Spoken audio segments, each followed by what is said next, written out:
Hello and welcome to Epiphytic Cacti, and happy Halloween. This Halloween, I figured we would take a look at the freakiest epiphytic cacti genus, Selenicereus. So general care for Selenicereus, really, they're an epiphytic cacti that really appreciates a whole lot more sunlight than any of the other genus, at least in my experience. They don't like anywhere near as much water as any of the other genus. They are avid climbers. At least most of the ones that I have in my collection are. They also have a tendency to produce massive amounts of aerial roots if their needs are not getting met. So don't be surprised if your Selenicereus just shoots out a bunch of very strange aerial roots all over the place, out of nowhere, and you're just like, what is going on? Completely normal for the genus. The Selenicereus genus is pretty big, so we're definitely not going to go over all of them. We're just going to go over the few that I have in my collection. So the first Selenicereus that we're going to look at here is the one that I think truly looks scary because it resembles the thing that I am very terrified of, and that would be snakes. This species is Selenicereus Inermis. The Selenicereus Inermis is really interesting is that it has a flower that's a little bit different. The petals are tinged pink toward the base. So it is one that you could grow not necessarily just for the growth, but also the flower, if you're into, I think, the more colored flowers. So you can see here these aerial roots that are coming out. You can see this is just starting to grow these aerial roots just after being moved indoors, and you can see how quickly they shoot them out. And again, these aerial roots on these guys, if they start producing a lot of them, if it's a few of them, not a big deal. But if they start producing a lot of them, it is because their needs are not being met. And so what this guy is trying to do, because he's down in the basement, is he's like, hey man, I need to latch on to something. I need to get higher, because I need more light. And then you can see this branch here is very reminiscent of a snake. I truly feel like this is kind of the rock star genus because it's just full of like heavy metal plants or something. It's kind of a crazy genus. So this would be Selenicereus validus. It is hairy and not in a nice way. As a matter of fact, almost all of my plants in this genus have really horrifying spines. They are covered in spines. And this guy, it looks like cute furry hair or something, but no, those are spines. Really terrifying spines. Oh. I got a spine stuck in my tongue once, but that's a story for another day. And much like Selenicereus Inermis, this might resemble something a little more along the lines of like snakes or like a Medusa. You know, it's got like these very strange kind of fat branches that just kind of grow out round like this, and they just kind of keep growing, and it just kind of keeps clumping, and it's really kind of terrifying. I think it's a really cool plant though, which is why it's in my collection. This used to be in the genus Weberocereus. And this one is supposed to be Selenicereus Glaber subspecies Mirandae. I love this plant. So the plant really isn't much to look at. And I think that it's kind of one that's a little bit tricksy because it does look a little bit like a Hylocereus. Now, one of the things that I truly enjoy about this plant is that now that it's been moved into this genus, it has a real weird flower because the flower is short and squat, the buds look like acorns, and it still kind of resembles a Weberocereus flower in a way just because it's short and squat and a little bit weird. The other really cool thing about this particular plant is that its branches are Glaucus. So what it has is like its branches are covered in this very strange kind of I don't quite know what it is, but it gives the branches an appearance of them being either kind of a dull bluish or like a dull grayish color, which is really interesting. And there are not that many plants in the epiphytic cacti world that have that. And it's something that I have seen carried over in different types of hybrids. So I happen to have two of these. This would also be Selenicereus Glaber. However, this is subspecies Glaber. So very similar, but not quite the same. And I will say that while the branches on this one are a little bit glaucous, they are nowhere near as glaucous as the one we just looked at.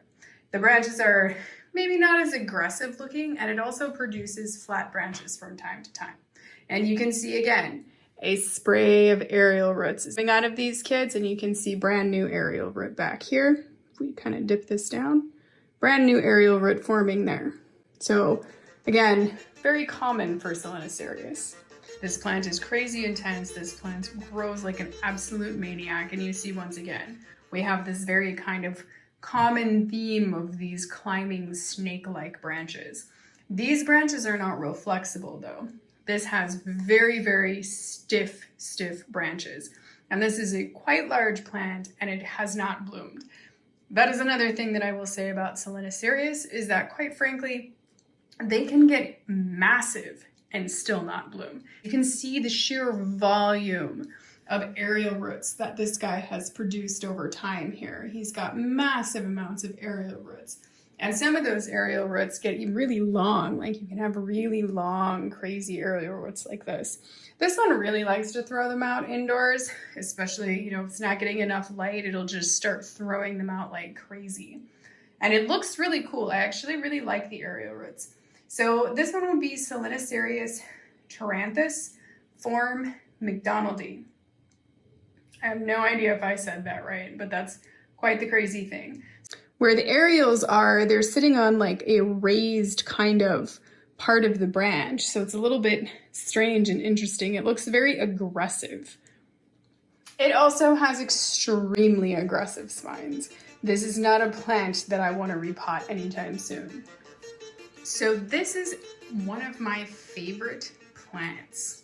This guy is in a really small pot. And this is something that's key because I will say again, they just do not like tons of water. They really like to be kept on the drier side, on the sunny side. And so he's just been in this really strange small pot for a really long time. So this one is Selenicereus Vagans.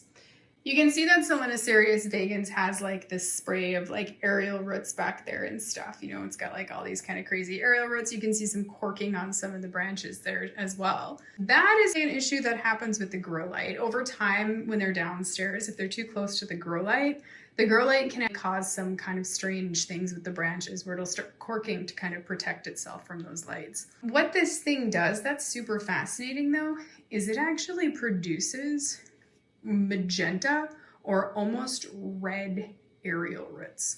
And it only does it in highlight conditions. It is extremely interesting. So I don't know, because it has one still yet from the summer. I can see that this branch that's right here has a new aerial root coming out as well as a magenta aerial root. So why don't we kind of zoom in and see if we can't get a closer look at this really interesting thing. How fascinating is that? So you can see this aerial root was produced outside. This is generally in full sun. Most of the Selenicereus that I have can absolutely, when they're acclimatized from indoors to outside, can absolutely grow in full sun. But you can see these crazy red or magenta aerial roots that it will produce. So you can see the new aerial root that it's starting to produce inside here, and you can see that it's white. Selenicereus, it's really kind of a strange thing because it's a little hard to get the cuttings, and I don't really think it's because of the rarity. I think they're kind of tough to grow, and we'll see why in just a moment. This plant is really funny. So I have much more attractive versions of this plant. Attractive to most people, where they would be like, oh, that's really healthy, like the branches are nice and fat and thick and everything because it's been grown in high light. This is kind of a funny thing about this plant. This is Selenicereus Grandiflorus. This is a plant that is used as grafting stock quite often because it roots very quickly and it grows very quickly. And I mean, it's a wonder that it roots really quickly. I mean, look at these roots. They actually look like hair. Look at that. It looks like actual hair. Crazy hair. I had picked up like 5 cuttings of this guy for super cheap. And I had rooted the cuttings. They were growing in my Ripsalis closet. There wasn't a lot of light in there. And one day I just walked in there and I'm like, okay, that's crazy, because here's all these crazy aerial roots that it was producing. And I intended to use it for grafting. But by the time the winter was over, this thing had produced a massive nest of aerial roots that I thought was so attractive that I just decided to keep the plant in this state. I give it more light now. It's got nicer branches in some of the places now. But you know what? I dig the aerial roots, especially these like crazy. I mean, look at how crazy that is. That's just insane. It's just crazy. It's like it went for a motorcycle ride or something, you know? And like I said, this genus is a bit odd. Every plant in this genus is just a little weirdo. So really, you know, the vast majority of them are covered in these aggressive spines. And so I think that's one of the reasons why people don't grow them. But added to that, look at how crazy they grow. And this has never bloomed. It's possible that it will never bloom here because it's possible that there's no way for me to give it the light intensity that it needs. This guy is cool because really, it has this really different flower. So again, it's one of the only Selenicereus that doesn't just have a white flower. It has sort of a purplish flower with yellowish white inner petals. The branches are very deeply lobed. This is not a hard plant to get. This is very common. This thing has a bazillion different names. It goes by all different kinds of crazy names. Really, it's a species Selenicereus Anthonyanus though. And I think it quite often gets confused for Cactus anguliger. Now, the lobing on the branches is very, very different between the two. I can maybe kind of put like a little picture in there of what the general lobing kind of looks like. And you know, if you grow it in like much higher light, the lobing can actually be a little bit different. Like it can be a little bit more spaced out. If you grow it in lower light, you'll get a reduction in the lobing. If you grow it in lower light, what it's trying to do is increase the surface area of the branches. Isn't this crazy? So if you grow this guy, if you try to bring it in your house like I did, and you try to grow it in lower light conditions like I did, it will start producing these, which are extremely etiolated branches, but they're climbers too, right? So you can see the production of aerial roots on these skinny branches because that's what it would be doing. It would be trying to climb something to try to reach more light. So it's throwing these out. And I don't know if you've ever seen videos of like peas, right? Because peas have these little vines. And if you watch like a time-lapse video, you can see the peas like spinning around like this, right? So it's like alive, it's moving, and it's trying to find something to latch onto. These guys would do something similar. So I have cut these etiolated bits off before, but the truth is that I just kind of like them. So now I just kind of leave them because I like the kind of chaotic mess of the plant. But you can see how big this plant is. And again, Selenicereus is not a shy genus about growing, and I mean growing. And you know what? For the size of this plant, it has never bloomed. So this guy right here, this is another Selenicereus Grandiflorus. However, this one is subspecies Lautneri or Lautneri. I'm not really sure how to say it. So this is also the most dangerous plant that I have in my collection. This guy wants to climb, it wants to go all over the place, it wants to sprawl. Look at the size of his branches. So I don't know if you can see this, so I'm gonna stick my hand in there so you can get an idea of just how big some of these branches, how wide the diameter some of them can actually get. It also has horrifying spines. Like I said, it's dangerous. They're horrifying. You can see all the oxalis in there. And you know what? I'm not going in that pot to dig out that oxalis. This plant is mean. I got one of those thorns stuck in my thumb, like just below my fingernail.